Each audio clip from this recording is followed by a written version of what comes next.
Pakistan Peoples party کے رہنما doctor برکت بلوچ اور میر جعفر بلوچ کی بھتیجی محمد یوسف کی بیٹی اور ملا سلام کی ہمشیرہ کی رسم سوئم تربت کے علاقے سیٹلائٹ ٹاؤن میں مذہبی عقیدت و احترام کے ساتھ ادا کی گئی۔ رسم سوئم میں کیچ سمیت مکران بھر سے تعلق رکھنے والی سیاسی، سماجی، مذہبی اور کاروباری شخصیات نے کثیر تعداد میں شرکت کی۔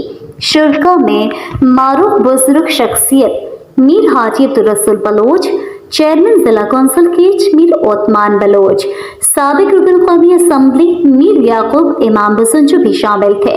اس موقع پر سردار احمد کنیگی، میر حاجی عبدالغنی حسن، میر شیخ بلوچ، میر ہیر بیار اور میر بختیار، میر ثناء اللہ بلوچ، میر حاجی اصغر، میر حاجی قادر بخش، میر حاجی منصور بلوچ اور میر مراد جان کچکی، خلیل الفت بلوچ بھی موجود تھے۔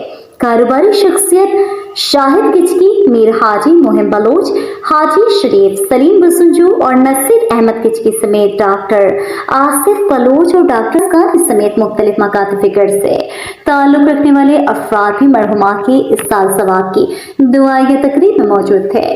اس موقع پر قرآن خوانی اور فاتحہ کا علماء کرام نے مرحومہ کے بلند درجات اور مغفرت کے لیے دعا کی۔ شرکاء نے سگوار خاندان سے دلی ہمدردی کا اظہار کیا اور دعائیں مغفرت کی۔ مرحومہ کے والد محمد یوسف بھائی ملا سلام نے ان تمام افراد کا شکریہ ادا کیا جنہوں نے اس دکھ کی گھڑی میں ان کی غم میں شریک رہے۔ ڈاکٹر برکت بلوچ اور میر جعفر بلوچ نے بھی تمام افراد کا تہہ دل سے شکریہ ادا کیا جنہوں نے اس دکھ کی گھڑی میں فون اور سوشل میڈیا کے ذریعے ان سے رابطہ رکھے اور ہمدردی کا اظہار کیا۔